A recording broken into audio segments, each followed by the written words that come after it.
Um, and but when I wrote this, I'd never written a script before, and I wrote the movie in like a week or something. And did you write it while you were in New York? Yeah. But I wrote it specifically for those people. Like, it was tailored for those. I mean, the characters were even named. A lot of them were named after the specific people, and so the dialogue. Like Harold. Like Harold. It plays Harold. Yeah. Yeah. He's hot. Yeah, he's got a big, What's he doing big now? schlong. Yeah.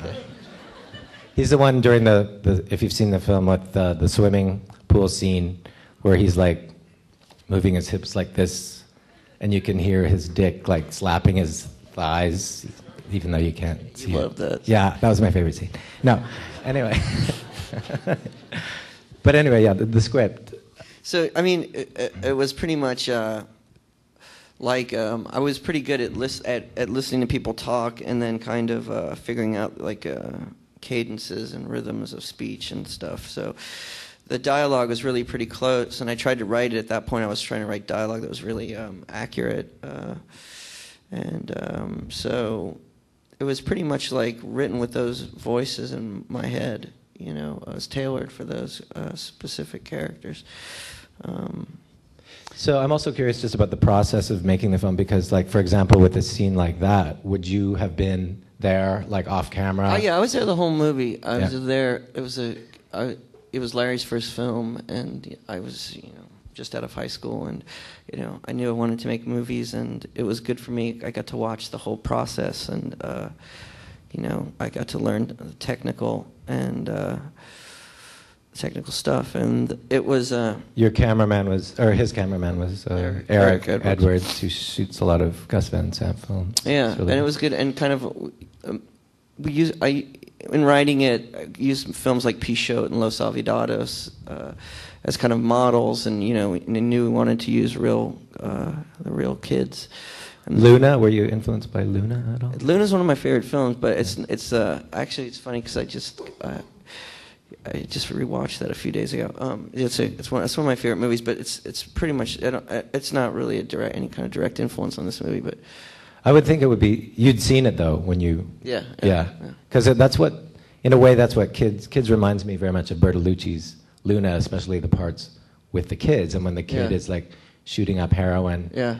And Jill Clayburgh, his mother, thinks that he's getting an innocent kiss from his girlfriend, and she's actually like shooting him up, and it's like, which was made in 1979. So that seems to me like a real precursor to kids in a way, whether subconsciously. Yeah, maybe. It's one of my favorite films, and that scene on the couch with his mother is terrific, where she jerks him off. Is great. Yeah, exactly. Another one of my favorite scenes. But this leads me to my next question, which is like so you're hanging out with these kids in Washington Square Park, and it wasn't really your scene to begin with, but you were like really paying attention to their, like you said, the cadence. Well, I used to ride skateboards, so they were. So it became your scene, basically. I mean, they were my friends. They were all my friends. That's where I met Chloe at the time, and different all those guys. Those are the first people I met when I moved to New York. Yeah, and Larry was hanging out there as well. Yeah. Is that where you met him? Yeah, in the park. Yeah.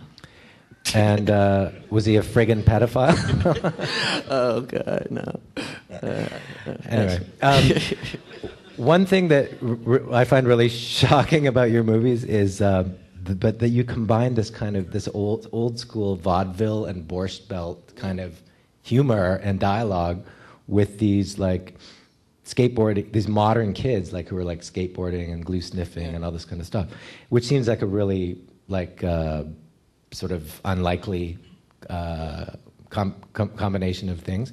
Like you have a line in Kids, when you say you're in Kids, you have a cameo where Chloe Sevigny goes to a party. She finds out that she's just been infected with HIV by Leo Fitzpatrick, the virgin surgeon, and she's looking for him. And so you have a line to Chloe at this club where you say, you give her a tranquilizer, a really heavy tranquilizer, and you'll say, you'll be kissing Leo Gorcey on the chops in heaven, right? Yeah. And like, nobody watching that film would know who Leo Gorcey is, right?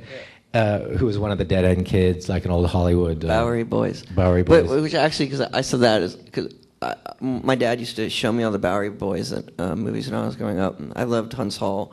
It was like one of my favorites, and I saw that kind of, in a lot of ways, as a precursor to that film. So it was just a kind of offhand reference. To Kids. Yeah, to yeah, Kids. yeah. Well, Kids is like a Dead End Kids yeah, remake. Angels, Dirty Faces. Yeah. Dead End Kids. Yeah. And then also you have in Gummo the glue sniffing character. Tumblr does a Jimmy Durante imitation.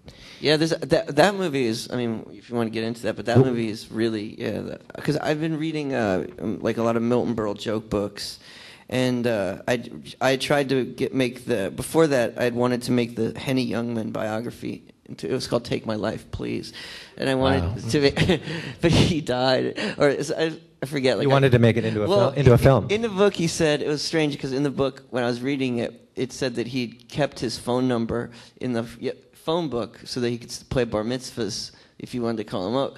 And so I looked his phone number up and I started calling him, and he died a few days later. Any connection? No. But yeah, he was the guy that said like, my luck is so bad, aspirin gives me headaches. You know. Right. No, I mean, yeah. I can see you being influenced by his oeuvre. That guy was great. But what is it about like the Borscht Belt and vaudeville, like that? Because you're also really into tap dancing and banjos and blackface and all those kinds of things. Yeah. We have a banjo fan over there. What is it about that? I mean, first of all, it's a very deeply Jewish tradition, like the Borscht Belt. Yeah. You're Jewish, right? Sort of. Well, like half. Like there's some of that stuff in there. Yeah. So, but I'm just curious, like, because it seems like such a weird juxtaposition with the kinds of subjects that you have for your movie. I just always liked it.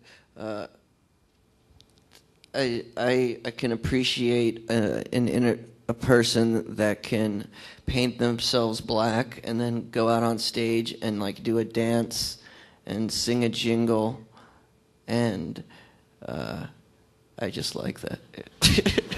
No, Okay.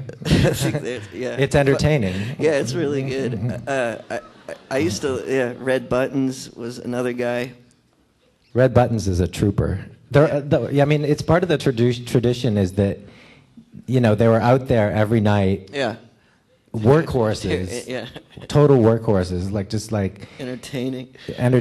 Well, the night one after thing, night and after also, night. if you know, it's rare that actually I got Tumblr's name was a Tumblr was what they used to call like the low level comedian in the early vaudeville in the Borscht Belt, like the warm up guys. Maybe he was like a dry cleaner on the weekends or an exterminator, but he would go and then he'd warm up for the. He'd warm up the main act. Oh, that's hilarious. Because you have that scene in Gummo where Tumblr is doing a vaudeville bit for Max Perlich, and he's kind of he does it really well, actually. Yeah, that was yeah. Oh, that's cool. Okay, well let's show the next clip from Kids then.